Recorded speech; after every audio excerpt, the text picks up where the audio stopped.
Hello guys, Radhe Radhe. आज मैं सुबह उठने में थोड़ी लेट हो गई थी।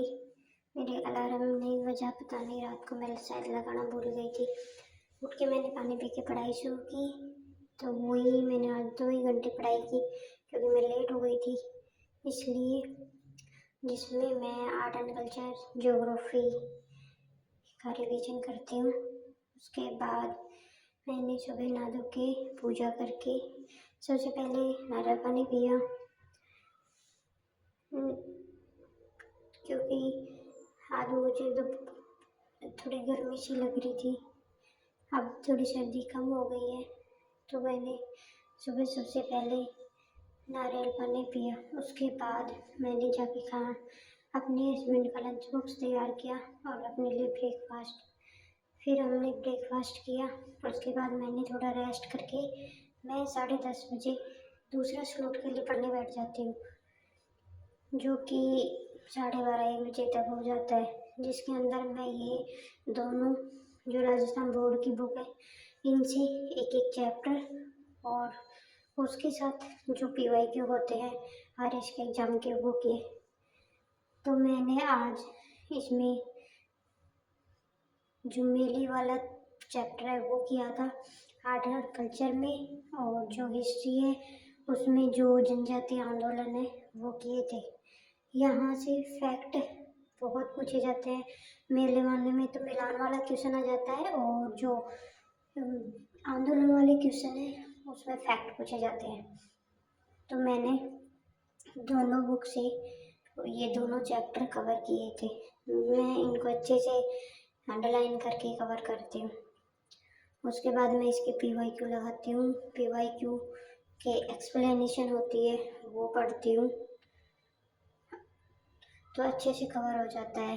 बाकी मैं सुबह नोट्स पढ़ लेती हूँ तो उसके बाद ये पढ़ती हूँ ताकि इसमें मुझे कोई भी न्यू चीज़ हो तो मैं मेरे नोट्स में ऐड कर सकूँ। उसके बाद फिर कुछ नहीं बचेगा, ये भी मतलब बुक हो जाएगी गवर्नमेंट वाली, और नोट्स तो हो ही रही है। नोट्स में भी लगभग हो ही जाता है। जो इनसे में एक्स्ट्रा मिलता है मैं उसमें ऐड कर लेती हूँ।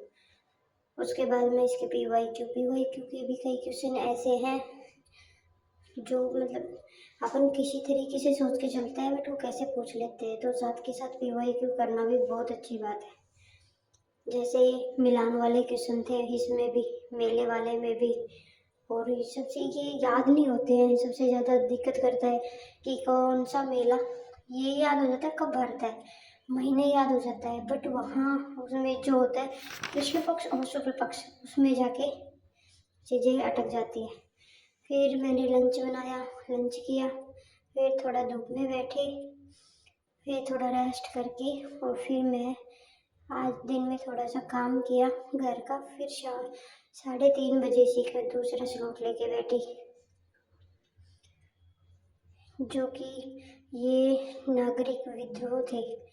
इसमें बहुत सारे विद्रोह हैं, मॉडर्न हिस्ट्री में बहुत सारे, जो कुछ तो मैंने पहले पढ़ रखे थे तो अब मैंने इनके जो मोटे मोटे फैक्ट है ना वो किए थे। क्योंकि इनको मैं अगर कंटिन्यू पूरे करती ना तो बहुत टाइम लगता, और इतने पूरे राजस्थान वाले में आते भी नहीं है, राजस्थान वाले एग्जाम में इतने। तो मैंने मोटे मोटे जो इनके फैक्ट है, जैसे कि कौन सा विद्रोह कहाँ हुआ, किस कारण हुआ, कौन नेतृत्व कर रहा था, यही मेन चीज़ होते हैं। और कोई इसकी कोई भी विद्रोह की अलग से इम्पोर्टेंट चीज़ हो तो इसके अंदर सारे विद्रोह है, जितने भी हो तो बहुत सारे हैं। इसको पढ़ने में मुझे बहुत टाइम लग गया था। उसके बाद मैं इसके आई मेन सारांश पे, जो बहुत शॉर्ट में दे रखा है और इम्पोर्टेंट चीज़ें दे रखी है। तो एक बार पूरा चैप्टर पढ़ने के बाद 2 बार सारांश पढ़ लेना चाहिए। उसके बाद फिर अगर अपने को बाद में रिवीजन करना है ना तो इस सारांश को रिवीजन कर लो, जो चीज़ पीछे है उसको भी इसी सारांश में ऐड कर लो, बहुत सही रहता है। उसके बाद मैंने शाम को मौसमी खाई और फिर मैं घूमने के लिए छत पे चली गई।